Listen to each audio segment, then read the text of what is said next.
Jadi di Jogja selama saya kuliah Ya. itu pernah saya tinggal di kos-kosan. Nggih. Juga pernah tinggal di masjid. Lah, itu menarik itu Ya, mungkin ya kisahnya. jadi- Itu gimana itu kisahnya? Ya mungkin kalau sekarang istilahnya sekarang ini jadi primus ya. Iya, Pria iya. musola. Iya. Saya 2 tahun di masjid.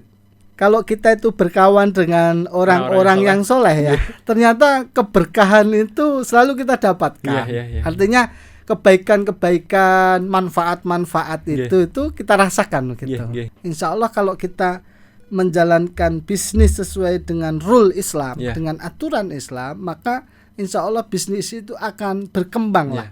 Ya, keyakinan itu muncul karena buah dari keimanan kita. Sebagai seorang muslim tentu dalam berbisnis tidak hanya sekedar dapat untung atau Ya, rugi, ya. tetapi juga pahala dan dosa, Ya. surga atau neraka.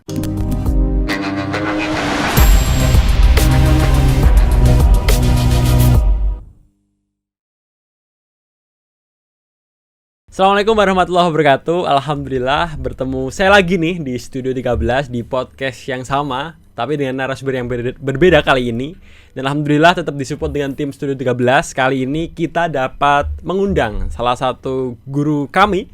Apalagi beliau adalah bukan mantan ya. Beliau adalah, saya dulu pernah kerja sama beliau selama 2 tahun lebih nih. Nah, nanti bakal kita mengulik kehidupan beliau dengan kisah-kisah beliau yang dulunya seperti apa sampai sekarang beliau menjadi salah satu yang punya di perumahan syariah di Kediri ini. Luar biasa. Dan ini alhamdulillah langsung kita sapa aja beliau. Dan assalamualaikum Pak Novi. Waalaikumsalam warahmatullahi wabarakatuh. Alhamdulillah sehat gitu. Alhamdulillah. Sehat. Luar biasa. Ini alhamdulillah kita baru bertatap muka lagi nih ketika jauh-jauh hari sudah kita berpisah. Padahal dulu setiap hari ketemu jenengan ya. Iya, Setiap betul. pagi sampai sore, Masya Allah, itu yang mengangankan buat saya itu. Dan alhamdulillah saya sama beliau ini, buat teman-teman mungkin info buat teman-teman, saya sama beliau ini udah bareng. Ketika saya bekerja di tempatnya beliau ini hampir 2 tahun lebih. Saya baru resign itu kemarin di bulan September tahun yang lalu. Jadi hampir 1 tahun yang lalu lah. Saya sudah jarang banget bertemu sama beliau. Padahal dulu itu setiap hari bertemu sama beliau. Dan yang paling berkesan itu sama beliau, semenjak saya kerja 2 tahun lebih itu sama beliau itu nggak pernah marah. Masya Allah, padahal saya itu tergolong karyawan yang bandel. Saya tuh dulu sebelum saya mungkin merasa malu sendiri. Itu dulu saya sering banget ketika awal-awal kerja, pasti semuanya tahu lah. Ketika awal-awal kerja pasti banyak yang tepat waktu kalau sekolah ya Pak ya. Apalagi setelah tengah-tengah lah mungkin itu waktunya buat teman-teman pasti agak molor, biasanya telat lah itu. Dan beliau itu nggak pernah marahin saya, malah saya yang malu sendiri untuk berubah menjadi nggak telat-telat lagi. Nah itu nanti kita tanya nih bagaimana resep beliau kepada karyawan-karyawannya, kok sampai marah itu nggak pernah sama karyawannya walaupun karyawannya agak bandel lah. Langsung saja ya nih Pak Novi, kita akan sharing nih ke jenengan tentang beberapa hal yang saya kepingin nih masuk ke ngapunten kalau saya kepingin masuk lebih dalam ke jenengan. Mungkin kalau dulu saya sama jenengan itu sebatas atasan dan bawahan, tapi saya nggak merasakan itu pada saat dulu saya kerja itu. Ya seperti bapak saya sendirilah gitu.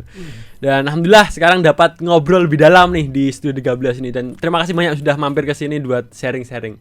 Kalau jenengan ini Pak Novi lahir di mana? Di Kediri atau? Saya lahir di Kota Angin. Kota di Angin? Nganjuk. Di Nganjuk. Oh berarti bukan asli Kediri? Saya asli Nganjuk. Oh. Bukan di Kediri. Saya di Kediri ini pendatang. Berarti SD, SMP, SMA di Nganjuk semua? Di Nganjuk. Pindahnya ke Kediri? Di Kediri insya Allah sekitar tahun 2006 ya. Ya. Kebetulan pindah di kampung Inggris di Kota Pare. Iya. Saat itu istri masih bekerja di Pare, Iya. ya sampai sekarang, sehingga akhirnya saya sendiri juga di sana. Ya tinggal di Pare. Oh iya. Berarti mengikuti istri yang dipindah tugaskan ke Pare. Ya saat itu begitu. Iya. Berarti jenengan ini pada saat SD, SMP, SMA itu di Nganjuk. Betul.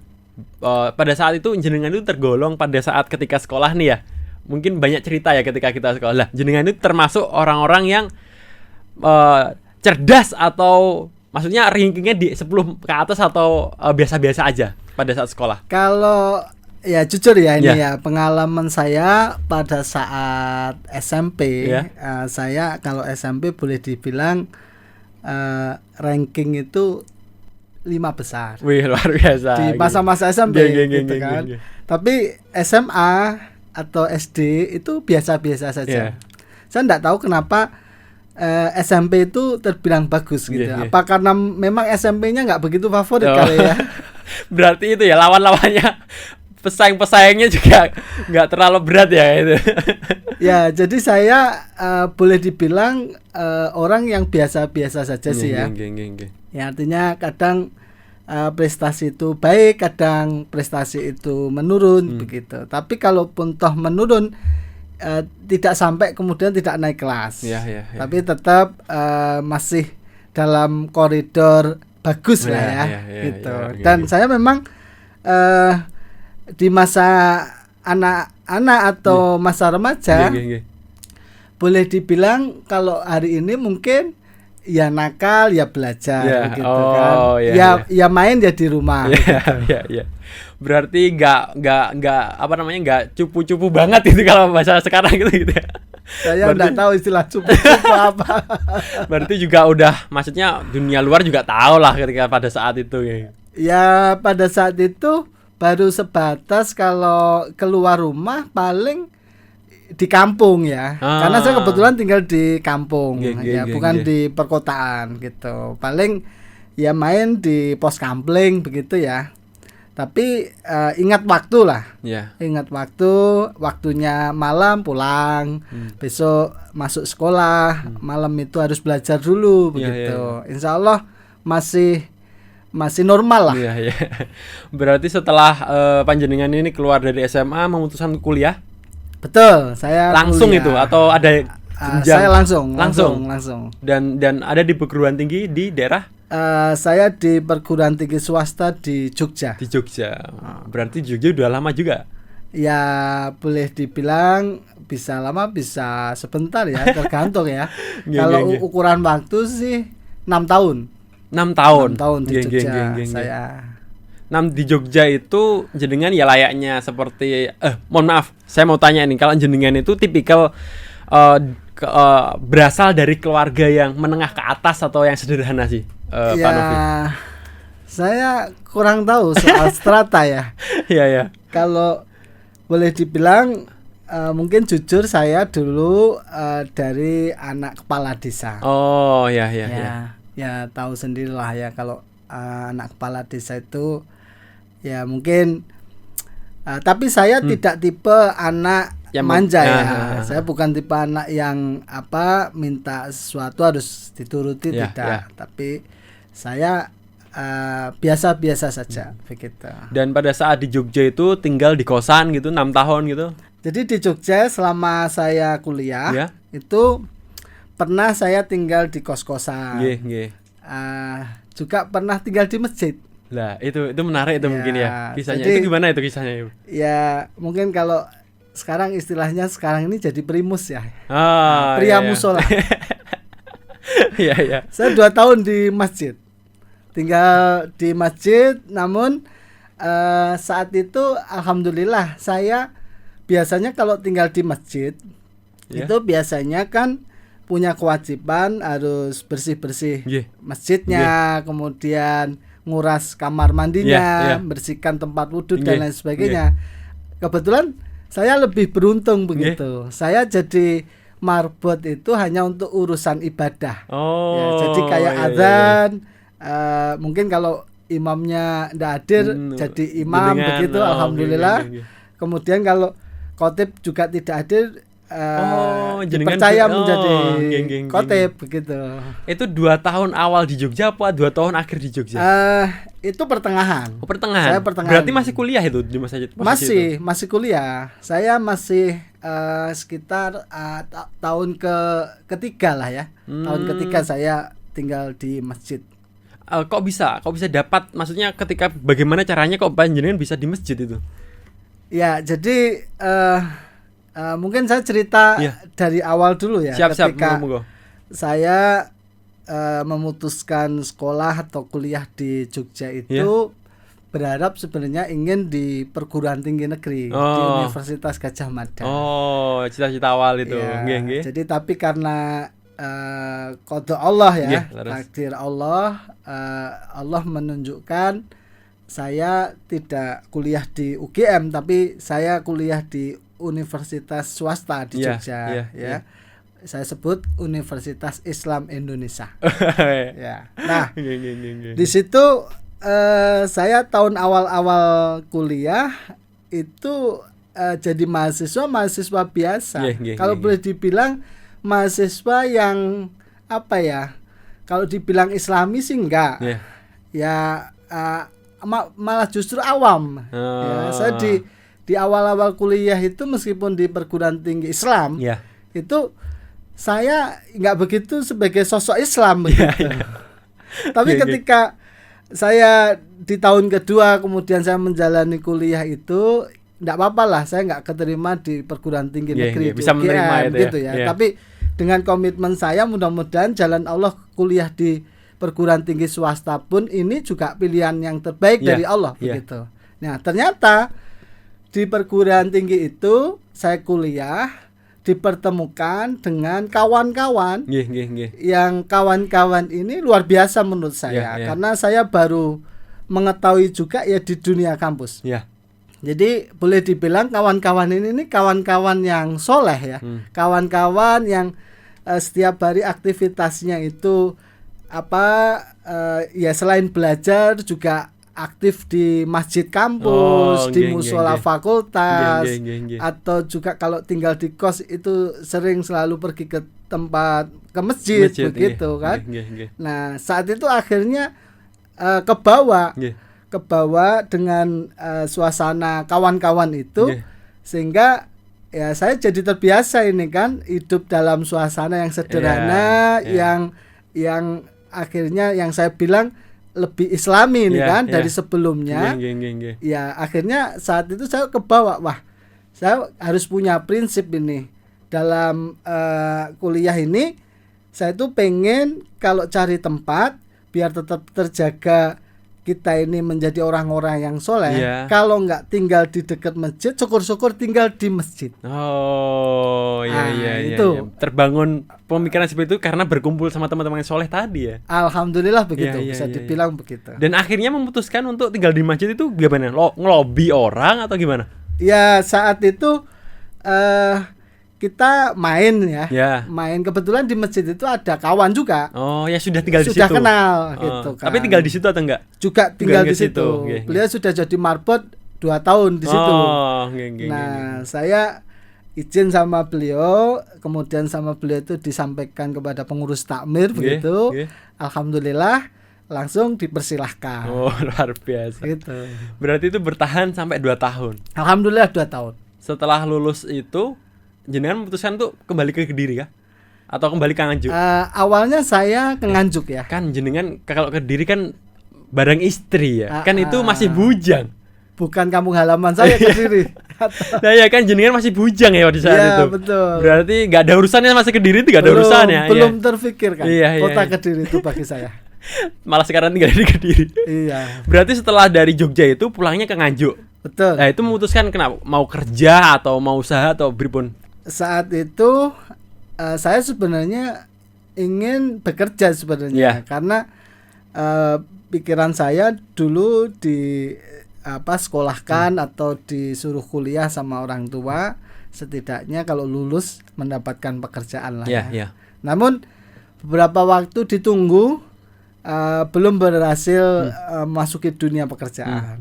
Akhirnya saat itu belajar kecil-kecilan usaha. Awal usaha apa? Awal usaha waktu itu karena tempat kita atau tempat saya itu di kampung ya. Dekat dengan wilayah pertanian. Waktu itu saya kebetulan orang tua sebelumnya udah petani. Menjalankan usaha, bukan petani. Istilahnya pedagang Polowijo di desa atau di kampung halaman itu ya. Nah, saya belajar kecil-kecilan ya ini apa jualan palawija begitu. Oh iya Atau jual beli palawija lah ya. Iya, Karena saya jual beli dari para petani, Iya. kemudian saya jual lagi ke pedagang yang lebih besar. Iya, gitu. iya. Berarti setelah jenengan itu dari Jogja memulai bisnis palawija itu bertahan berapa lama itu, Pak? Itu menurut saya tidak berlangsung lama ya. Iya. Ya kurang lebih 2 tahunan lah ya. Nah saat itu sebenarnya kita menikmati usaha itu. Ya apalagi dengan pengalaman baru ya. Iya. Sebelumnya kan belum pernah kita berinteraksi dengan petani, kemudian habis itu dibawa ke luar kota, dibawa ke pedagang gitu kan, dijual begitu kan. Namun saat itu akhirnya karena saya harus bersama dengan keluarga saya, jadi saya mengikuti tempat tinggal istilahnya tempat istri bekerja begitu. Iya. Nah ini menjadi tantangan buat saya juga akhirnya. Saya ketika usaha yang di tempat asal itu sudah tidak saya jalankan, berarti di tempat baru itu saya harus bisa berkarya juga. Survive begitu. Lagi ya. Iya. Akhirnya menemukan properti syariah itu. Ya, alhamdulillah. Apa sebelumnya ada usaha yang lain? Enggak, waktu itu singkat cerita begitu. Jadi saya kebetulan ada kawan, ya alhamdulillah ini. Kalau kita itu berkawan dengan orang-orang yang soleh ya, ternyata keberkahan itu selalu kita dapatkan. Artinya kebaikan-kebaikan, manfaat-manfaat itu kita rasakan gitu. Nah, ini terbukti ketika saya akhirnya masuk ke kota Kediri atau ke wilayah Kediri. Ternyata Allah itu luar biasa. Allah itu maha pemberi rezeki.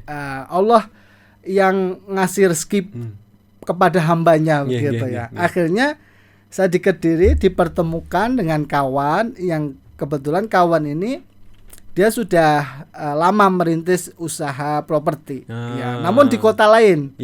Sedangkan di kota Kediri belum ada. Gitu. Akhirnya saya ditawari bagaimana kalau kita buka di wilayah Kediri. Akhirnya awal-awal saya sempat agak menolak begitu ya. Kenapa? Karena waktu itu saya enggak punya pengalaman di dunia properti. Backgroundnya jenengan? Ya, padahal sebenarnya saya juga orang teknik, tapi tekniknya bukan teknik sipil atau teknik arsitek, tapi teknik industri. Kalau memproduksi manufaktur mungkin bisa ya menguasai di bidang itu. Tapi kalau ini membangun sesuatu dari nggak ada kemudian menjadi ada itu bangunan baru, itu masih baru gitu. Akhirnya saya utarakan. Saya kayaknya belum bisa menerima tawaran ini. Saya takut nanti ketika kawan ini mengajak saya kerjasama, takutnya malah tidak membawa pada kemajuan, tetapi malah justru nanti kerugian yang didapat. Nah, tapi singkat cerita akhirnya kawan ini meyakinkan kepada saya. Ya alhamdulillah ikatan persaudaraan sama muslim itu luar biasa ya. Jadi ibarat sebuah bangunan, muslim satu muslim yang lain itu saling menguatkan. Sehingga ketika saat itu saya bimbang begitu dalam hal kemampuan, saya dikuatkan sama kawan-kawan ini. Alhamdulillah mulai belajar begitu di sebuah set begitu di mana di situ dimulainya usaha yang baru begitu properti. Akhirnya ya saya jadi menikmati dan belajar gitu di situ, dan saya rasakan luar biasa bahwa ternyata properti yang selama ini diidentikan dengan usaha yang sering membuat orang itu kapok misalnya, biasanya sering menipu, sering abal-abal begitu. Ini ternyata tidak seperti itu. Ini properti syariah, properti yang berbasis syariah begitu ya. Akad-akadnya diatur dalam prinsip syariah, prinsip Islam begitu. Nah, terus pertanyaan saya nih, kenapa kok jenengan menerima nih dengan tawaran yang properti kan banyak nih, terus ditawarin properti yang syariah, padahal properti konven juga ada. Lah, kenapa jenengan kok memilih ke properti syariah dan ini menurut saya benar? Nah, itu apa menurut jenengan? Ya, jadi alasan saya saat itu saya melihat siapa yang menawarkan sesuatu itu kepada saya. Kebetulan kawan-kawan yang menawarkan usaha itu kepada saya diajak kerjasama, bersirkah di dalam satu badan begitu.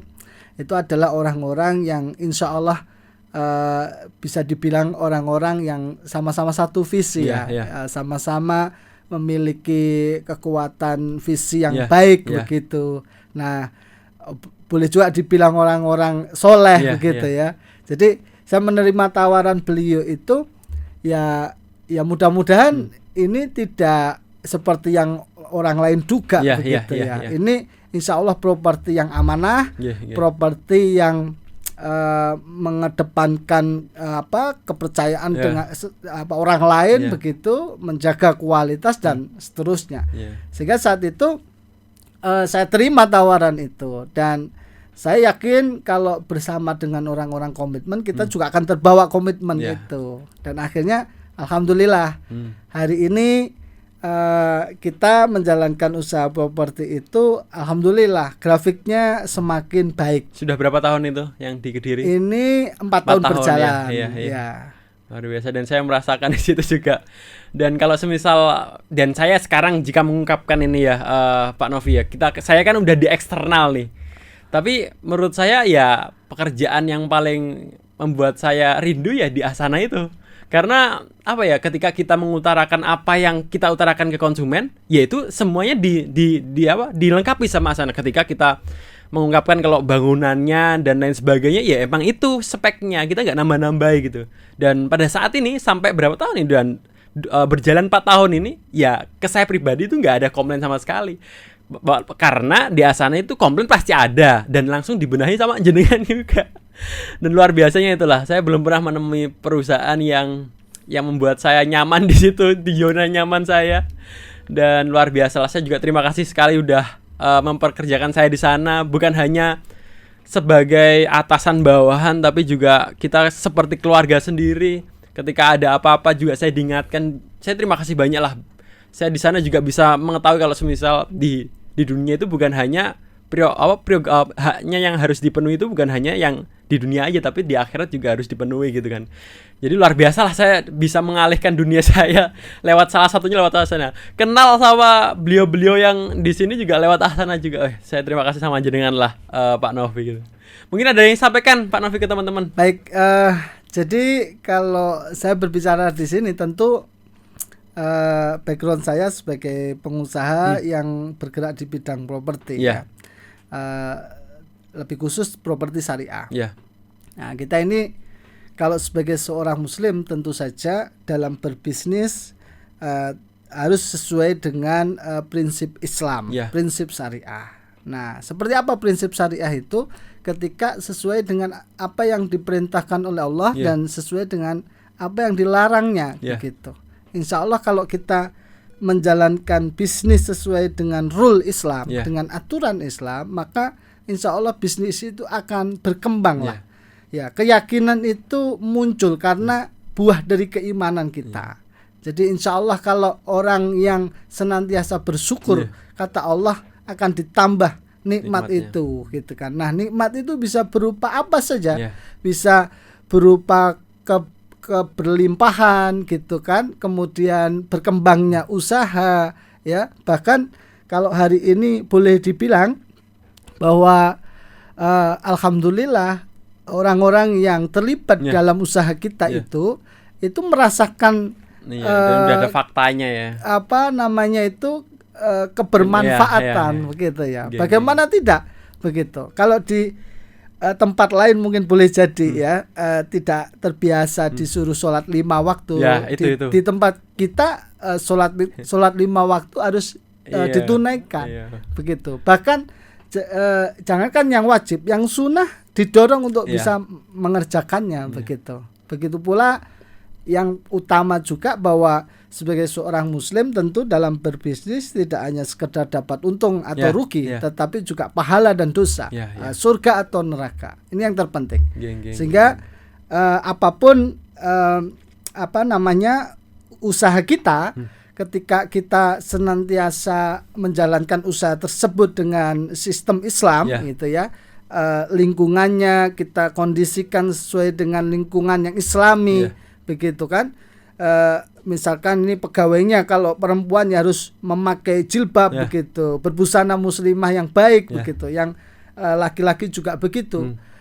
Harus bertutur kata yang baik, bersikap yang sopan, begitu ya. Insya Allah itu Allah akan beri kemudahan-kemudahan itu dalam usaha itu. Luar biasa. Dan itu sudah terjadi gitu kan. Dan saya pelakunya gitu kan. Jadi saya ketika ikut di sana itu saya jarang banget menemui ketika orang bekerja tukang fokusnya gitu kan. Dan luar biasa ketika sholat duhur itu kita jamaah loh bareng-bareng. Pekerja semuanya di kantor sama pak tukang itu berjamaah semua. Dan tiap Jumat pasti ada kajian. Jumat pagi. Siap. Luar biasa. Tapi perlu diingat tadi bahwa kita kalau di bulan puasa, jadi justru kalau di bulan puasa itu prinsip sebagai seorang orang yang memiliki pekerjaan kemudian mempekerjakan orang, tentu di situ didorong untuk memberikan keringanan kepada para pekerjanya. Saat itu kalau di bulan puasa ya memang kadang pekerjaan itu tidak harus full dalam waktu ya. Jadi boleh sering mengerjakan yang kalau di proyek itu kan ada proyek yang di luar atau yang pengerjaan di dalam rumah gitu kan. Sering biasanya kita kalau di bulan-bulan puasa masukkan itu ke rumah, pengerjaannya di dalam begitu kan. Tapi bagaimana kalau nggak ada yang di dalam? Ya tentu para pekerja ini kita himbau bahwa bapak-bapak semuanya harus tetap menjaga puasanya ya. Jadi tentu harus tetap menjaga energi agar bagaimana kita tetap kuat dalam bekerja ini sehingga dunianya dapat, akhiratnya dapat. Meskipun dalam pekerjaan itu ibadah itu sebenarnya kan.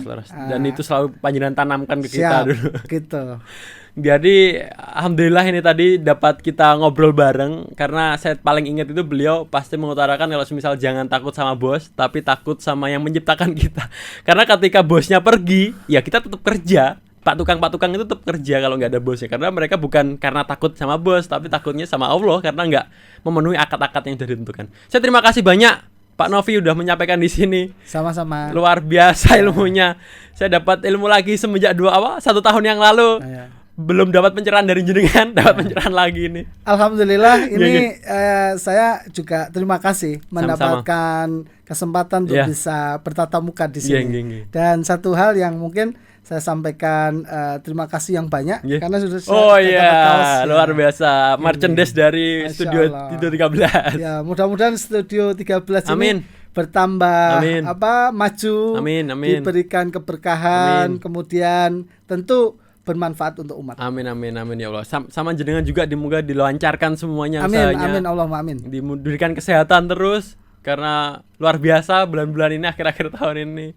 Semua jenengan tetap istiqomah juga dalam ketaatan. Alhamdulillah. Terima kasih buat teman-teman semua. Semoga ini tadi bermanfaat semuanya. Saya mengobrol sama Pak Novi di malam kali ini. Ini udah jam 10 malam. Terima kasih semuanya. Semoga bermanfaat dari saya. Terima kasih. Semoga tim-tim juga dapat istiqomah. Saya minta doanya dari teman-teman semua. Dan mungkin itu aja dari kami. Terima kasih. Wassalamualaikum warahmatullahi wabarakatuh. Ketemu di next episode.